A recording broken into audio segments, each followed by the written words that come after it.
Okay guys, today we're going to go through the combination brow. On my practice pad, I have just completed a beautiful microbladed brow using a dark brown in my Tina Davies range that I have. So I've used my hand tool with a 12 hard pinned blade for my microbladed strokes.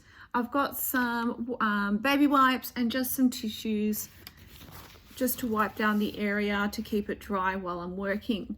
Now I'm also putting some shading solution with my dark brown Tina Davies solution, as we want pigment, because we want the combination brow to be a very soft shaded manual technique over the microbladed strokes.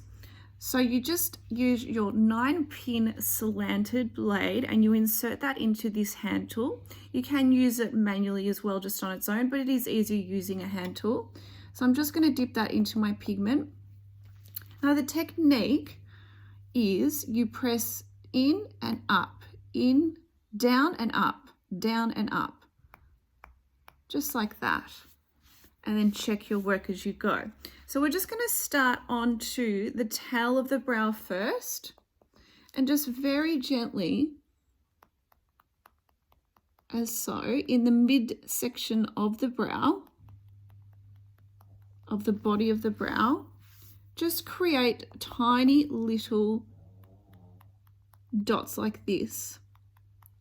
Now already you can see that we're creating a very soft shade over the microbladed strokes. You'll still be able to see the microbladed strokes, but this will create a more softer shaded look on top for the purposes of, one, the client may have very thick natural brows but still doesn't want an ombre brow, for example, and just microblading on its own will not cover the area successfully, as their thick natural hairs will not blend with the microbladed very fine strokes. The other reason you'll do a combination brow is for skin type.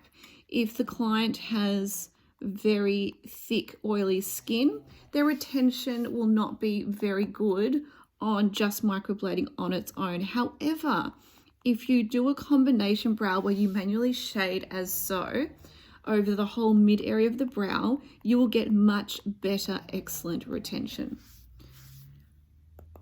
So just as you can see, I'm just very lightly checking my work as I go and just working on the mid body of the brow, pressing down and up, down and up.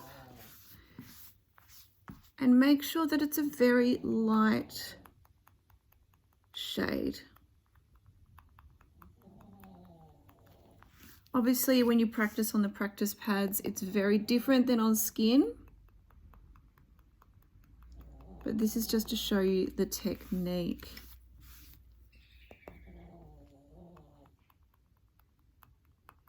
Some clients will like the tail to the arch to be a little bit darker and then going into more of a lighter shade.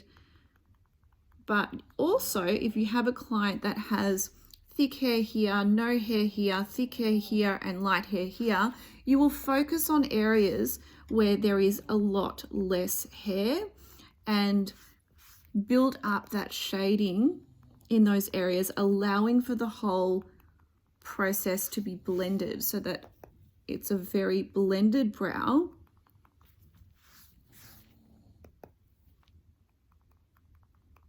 As I said before, the microblading strokes will not successfully create a very flawless blended look with very thick, coarse hairs.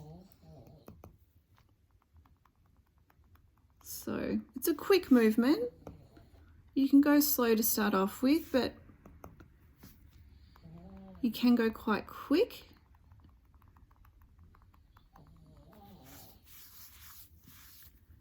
It can look a little bit more patchy on the practice pads. Don't worry, it's very different on the skin, guys. I just want you to get used to the movement.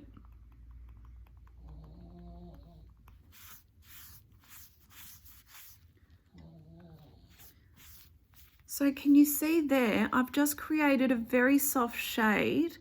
This will take a little bit longer on the skin, of course, but I just wanted to show you the technique.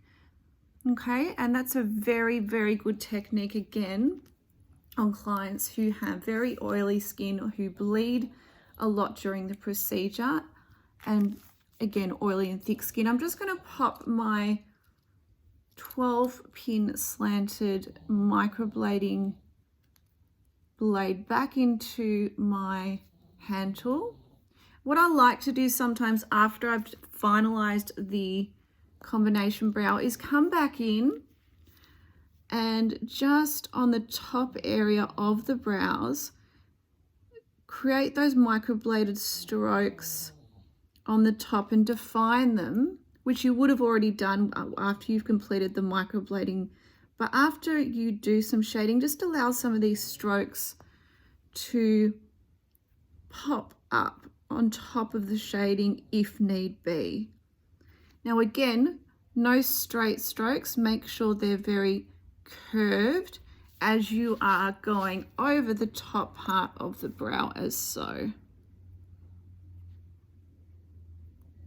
Okay, so just do that throughout the whole brow, especially in the front of the brow, because these strokes tend to shrink the most. So practice that on both areas, and that is the combination brow technique. Practice both brows and just make sure that you are using your downward upwards motion. Down, flick up, down, flick up, and keep wiping as you go to see your work. Thanks, guys.